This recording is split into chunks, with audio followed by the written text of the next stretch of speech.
بسم الله الرحمن الرحیم. عرض سلام و ادب خدمت تمام بیننده ها و کسایی که علاقه‌مند برنامه خودشان هستند.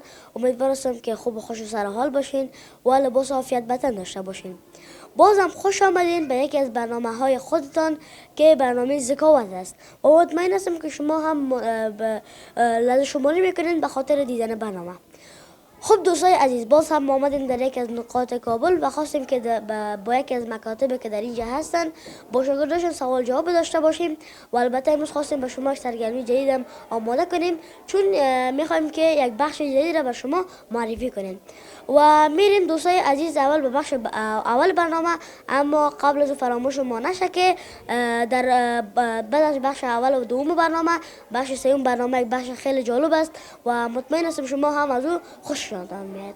و بخش اول برنامه ما موضوع ما درباره مولانا جلال الدین محمد بلخی است.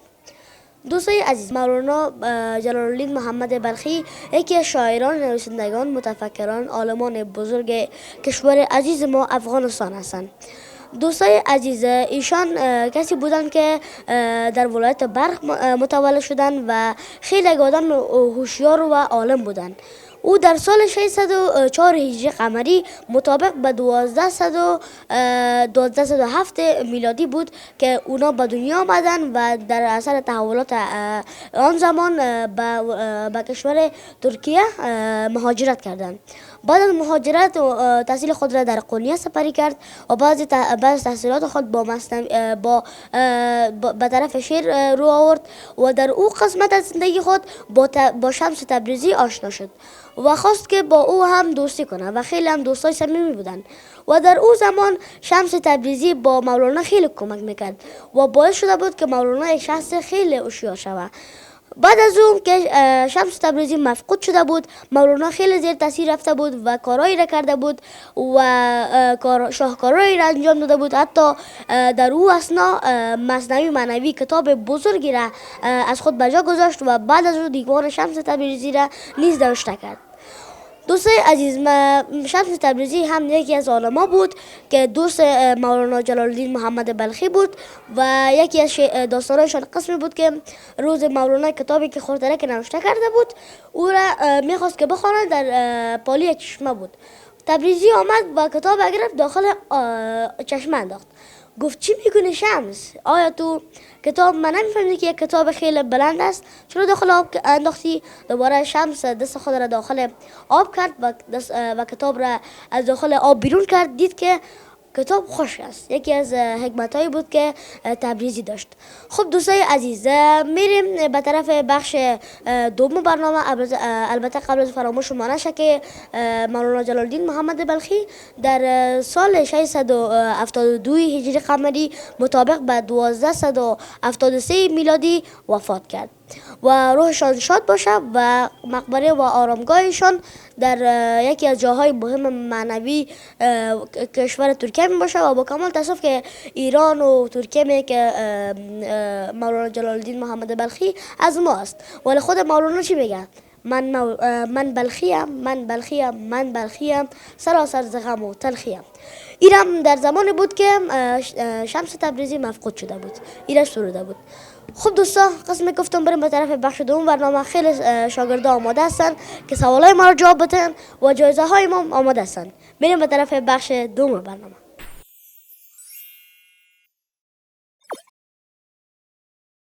خب دوستای عزیز، قسم گفتم آمدیم به بخش دوم برنامه و خواستیم با شاگردا که اینجا هستن اونشون سوال جواب داشته باشیم.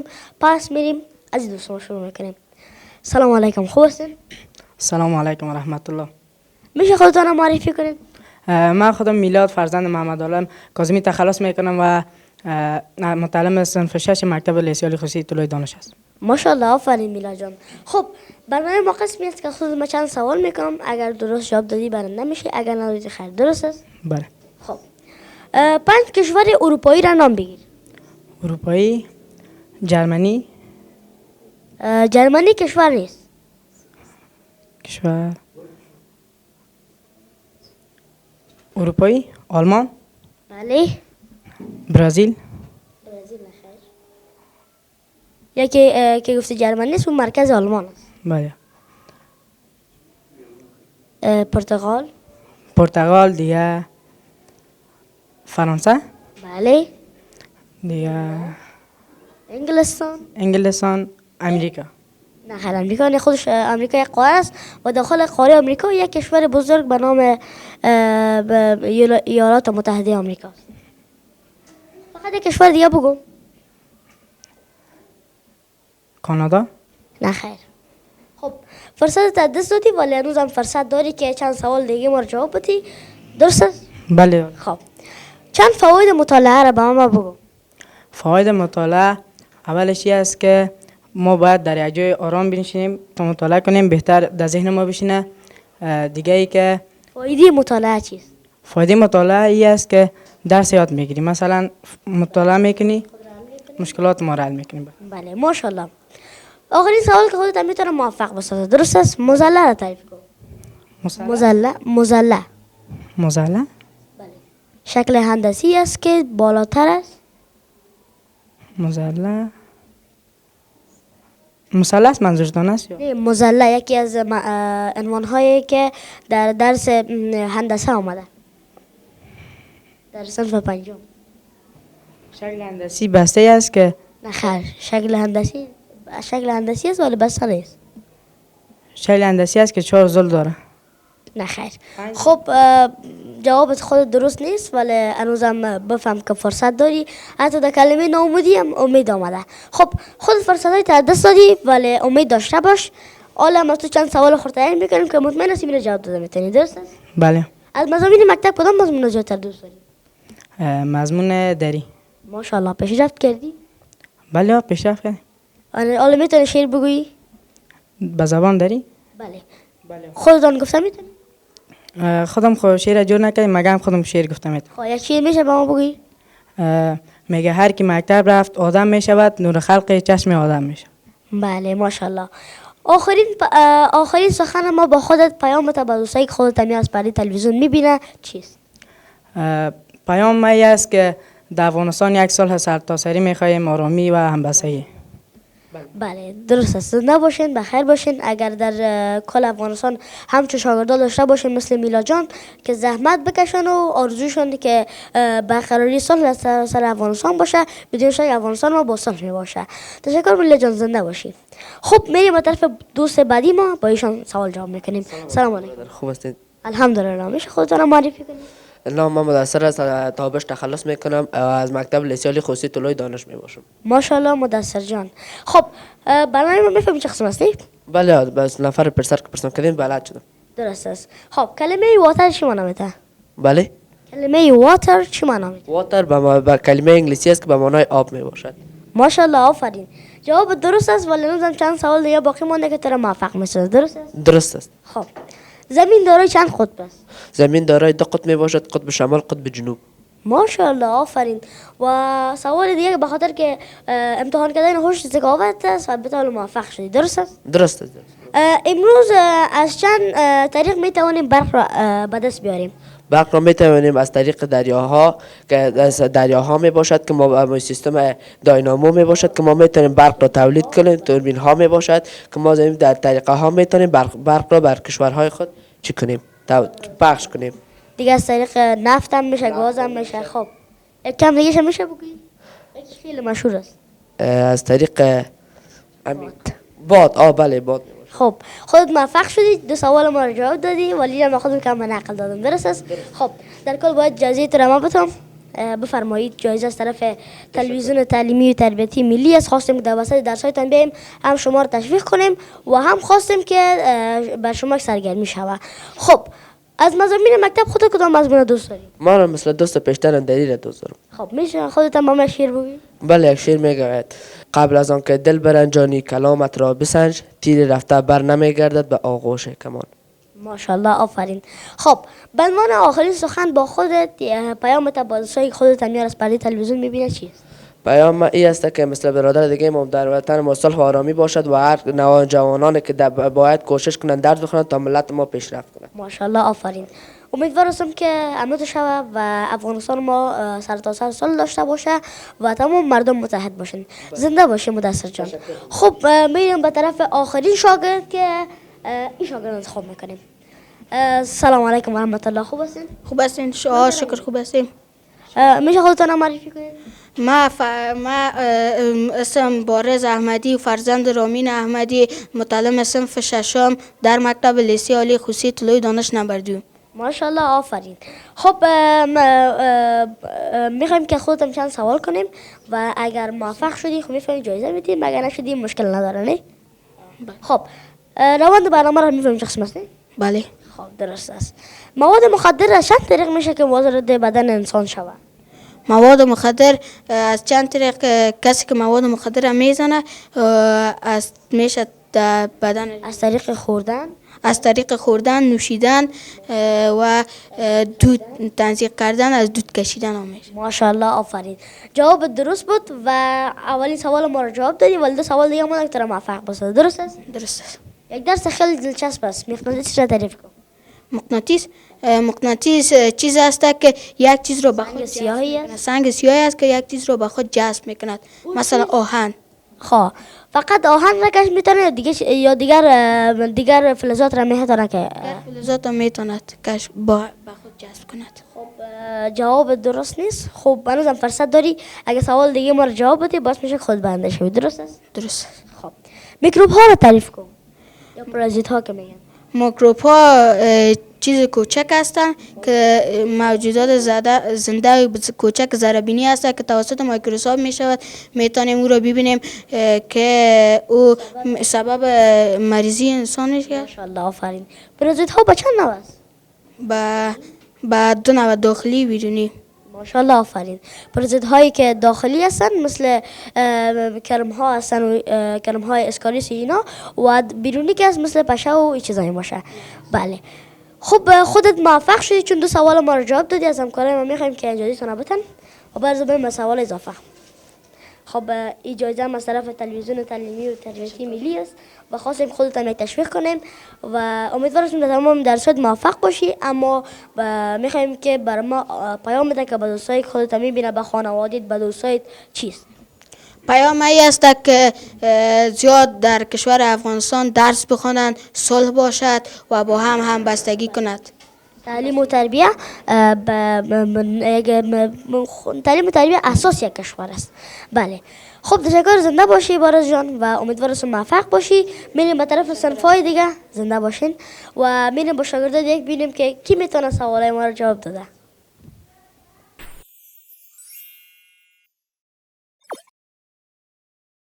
خب دوستای عزیز، قسم گفتم ما اومدیم در کتابخانه و 2 دوست ما رو میبینیم که کتاب میخوانند. هم میخوایم کتابشان رو ببینیم و هم میخوایم که شما چند سوال کنیم. سلام علیکم و رحمت الله. خوب هستین؟ صحتان خوب است؟ یکیتون اینجا سوچون، یکیتون اینجا مرنده وسطتون جای بزین. خوب هستین؟ صحتان خوب است؟ بله. شما خوب هستین؟ بله. میشه خودتان هم معرفی کنید؟ بله. سلام عرض شما برندگان عزیز و شما. متعلم صنف 4 هستم از مکتب خصوصی طلوع دانش. نامتان چیست؟ عبدالله. عبدالله جان. عبدی ما هم نام هستین. خب نام شما چیست؟ سلام عرض خدمت شما بینندگان برنامه ما. نام ما از الیاس، متعلم صنف 4 از مکتب طلوع دانش. آرزومندم است که خوشحال و صحتمند باشید. ماشاءالله الیاس جان و عبدالله جان. خب دوستای عزیز میخوایم که از اینا چند سوال کنیم ببینیم که کی برنده میشه و کی نمیشه. درست است؟ بله. خب اول از این دوست ما شروع میکنیم. از عبدالله جان 4 فرشته بزرگ نام بگیر. اسرائیل. بله. اسرافیل. بله. میکائیل. بله. یکی بود که به پیامبرا وحی میرسون. جبرائیل. بله. ماشاءالله. خب به یک دقیقه زدن بودن قبول است. درست است؟ بله. خب چند راه وقایع از امراض را بگو. امروز قبل از اینکه مریض شیم باید چی کارا رو انجام بدیم تا مریض نشیم؟ باید وقتی که بیرون میریم ماسک بزنیم. ماشاءالله. جلوگیری از چیزهای کثیف. چیزای کثیف نخوریم مثل چیزای بیرونی، فست فود. مثل آب ناپاک. ماشاءالله. تصفیه نشده باشه. بله. یکی دیگه هم باید دستکش ها رو مراعات کنیم. بله. ماشاءالله. خب خودت موفق شدی ولی یک سوال دیگه که میخوایم که ببینیم که آیا واقعا ذکاوتت بالاست یا خیر، درست است؟ چند آداب نشستن در مسجد را بگو. در مسجد باید آرام بشینیم، در مسجد چه کار کنیم، در مسجد چه قسم بشینیم، چه قسم رفتار کنیم. باید در مسجد بشینیم، آرام سکوت باشیم و منظم بشینیم. ماشاءالله. خب خودت موفق شدی، میریم به طرف دوست بعدی ما ببینیم که اینا موفق میشن یا خیر، درست است؟ خب اولین فرض های وضو را نام بگیر. اول روی ما را بشویم، دستای ما را تا رنج ها 3 بار میشیم، 4 حصه مثل سر میکنیم 3 بار و پای های ما را تا پجلک ها. ماشاءالله، جواب درست بود. میریم به طرف سوال بعدی که خودت موفق میسازه. تیمم را تعریف کن. چی؟ تیمم تیمم؟ نشد؟ خب خیر. نام 10 پیامبر بگیر که البته در قرآن کریم نام 25 پیامبر آمده. حضرت محمد صلی الله علیه و حضرت الیاس، حضرت ابراهیم، حضرت عبدالله بن نه، عبدالله پیامبر نیست. حضرت عمر، نه خیر، پیامبر. حضرت علی، نه خیر، پیامبر. حضرت یاسا، حضرت یوسف. حضرت یوسف، حضرت موسی، حضرت خب درست است.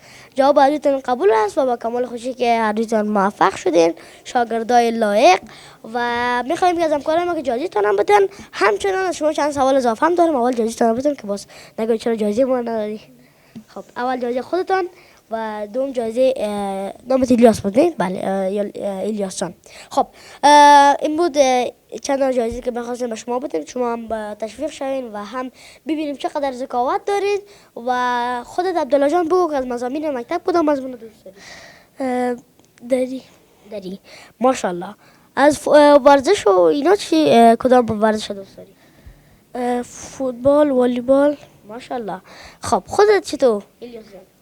ما هم ریسمان بازی از کتابای مکتب انگلیسی رو داریم. ماشاءالله، آفرین. خب میتونی خودت به انگلیسی معرفی کنی؟ بله. میشه خودت معرفی کنی؟ I am Ilyas. My name is Ilyas. My father name is Miraga. My last name is Ahmadi. I am grateful. I am from Afghanistan. I am black color. I like black color. I have one brother and one sister. ماشاءالله الیاس جان، خیلی بچه لایق معلوم میشی و قسم میگفتید انگلیسی مفاهیم کلمات یا خوب صحیح میتونی که انگلیسی صحبت کنی. امیدوارم خودتان هم درس بخونین و موفق شوین و به آرزوهایتان برسین و میخوایم که شما در تمام مرکز زندگیتون موفق باشین. خیلی شاگردای لایق حتی در وقت بیکاری خودم اومدن کتاب بخونن. هرتون موفق باشین. دوستان میریم به طرف چند شاگرد دیگه ببینیم که اونا مثل 2 نفر شاگرد لایق جواب دادن میتونن یا خیر یا بگذاریم.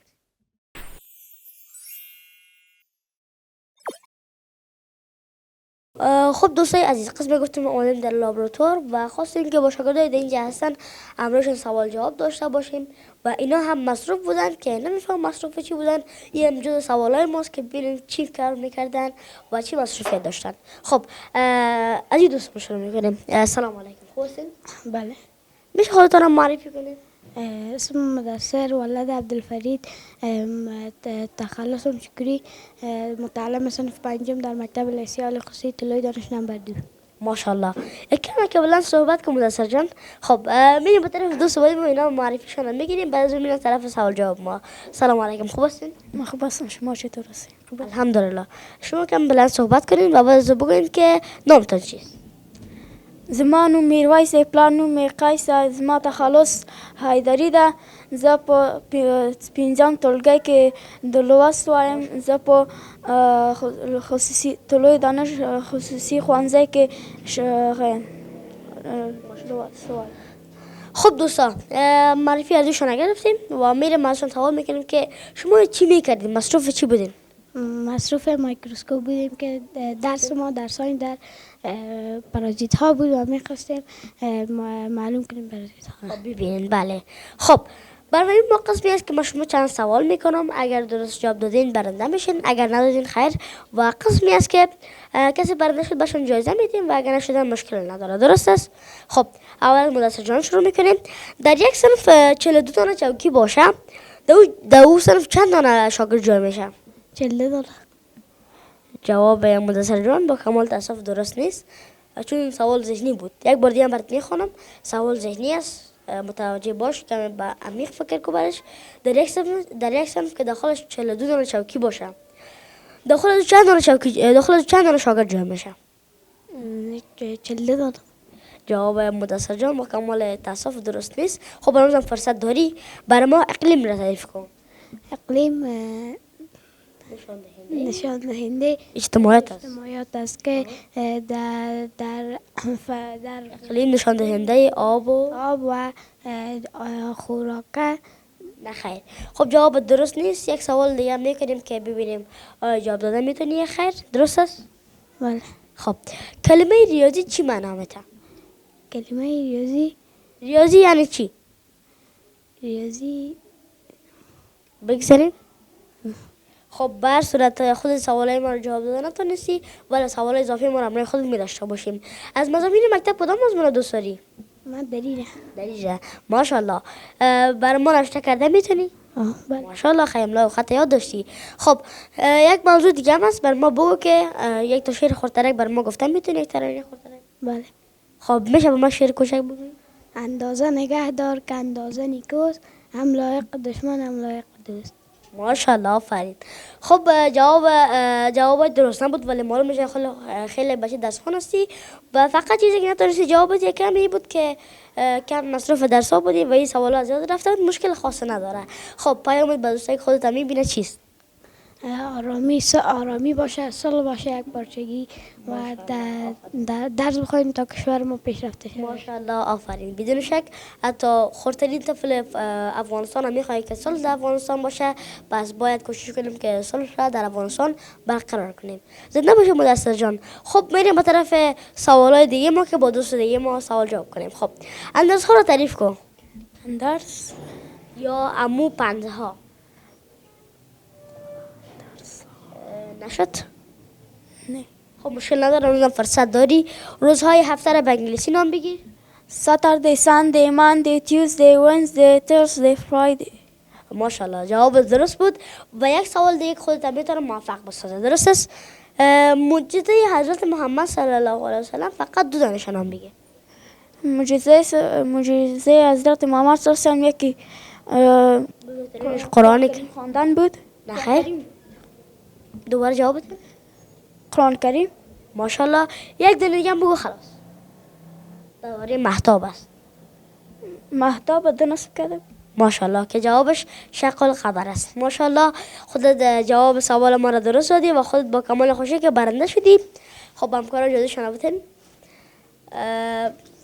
خیلی خوش شدم که خودت تانستی سوال ما را جواب بدی. امیدوارم در تمام عرصه زندگیت موفق باشی. اما چند سوال دیگه باقی مونده. خودت بگو که از ورزش‌ها کدام ورزش دوست داری؟ ورزش سینه کشی. ماشاءالله. خب مکمل ورزشان به طرف پرورش انجام میره. خب مطمئنم خیلی خوش داریش. خب برای من بگو که از مضامین مکتب کدام مضمون دوست داری؟ پشتو. خب من بود که قسمت اول دیدم خودت به پشتو معرفی کردی و معلوم شد که خیلی پشتو را دوست داری و خیلی میتونی که صحبت کنی و خیلی لایق هستی. خب آخرین سخنت و پیامت به دوستای خودت میبینه البته به زبان پشتو بگو که ببینیم که چقدر تسلط داری به زبان پشتو. درست است؟ زه غواړم چې ټول حیوانان په مکتب کې درس وایي چې امتحانونه نږدې دي اول نمره سي او په ژمي کې کورس وایي چې بل کال ته آماده وي. ماشاءالله آفرین. خب امیدوارم تمام عرصه زندگی موفق باشی و برین به طرف کارتان ادامه بدین که نشه که در کارتان مشکل انداخته باشه. میتونین کارتان ادامه بدین.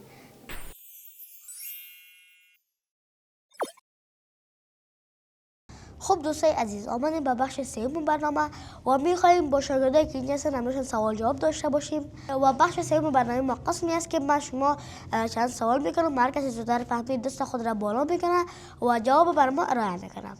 خب و جایزه شان قسمی است که کسی که جواب را بر ما ارائه کرد اما جایزه قبلی را میتیم ولی 2 برابر و هر کسی که جواب را فهمید دست خود را بالا میکنه و اگر 2 نفر دست خود بالا کرد، کسی که از نفر دوم کرده دست خود زودتر بالا کرده بود، پس اون نفر جواب سوال ما را میده و ببینیم که آیا اونا موفق میشن یا خیر. و هر کسی بیشترین سوال را جواب داد اونا موفق میشن و در آخر جایزشان را بهشون میدیم. اولین سوال: ادیسن از کدام شهر ایتالیا بود؟ 1 2 3. خب این سوال ما اصلا جواب نداشت. خب به صورت حکم جواب سلام را بگویید. شما؟ بسم الله الرحمن الرحیم. واجب است. بله درست است. ماشاءالله. آخرین دندان ها در دندان های انسان کدام دندان است؟ شما فرمایید. عقل دندان. نه خیر. اشک. نه خیر. بگذارید. جواب نداریم. سوال چهارم: کدام دریا در ولایت هرات موقعیت دارد؟ بفرمایید. هریرود. بله جواب شما درست است. مخترع تلفن چی نام داشت؟ بفرمایید. گرام بل. گراهام بل. بله جواب شما درست است. خب بریم به طرف سوال بعدی که آخرین سوال است. برق توسط کی کشف شد؟ بفرمایید. ادیسون. جواب شما بله درست است. با کمال خوشی که دوست ما برنده شدن. حال خودتان را معرفی کنید. بسم الله الرحمن الرحیم. من هستم با اسم باسط ولد رامین، متعلم مکتب طلوع دانش صنف ششم. بله با کمال خوشی که جواب کل سوال ما رو جواب دادن و جوابشان هم درست بود. خب جایزه ای که ما بهشون تعیین کردیم به شما در اول گفتم که جایزه ما همون جایزه است ولی 2 برابر شده و جایزه هم از آن عبدالباسط جان شد. بفرمایید. امیدوارم که موفق باشین.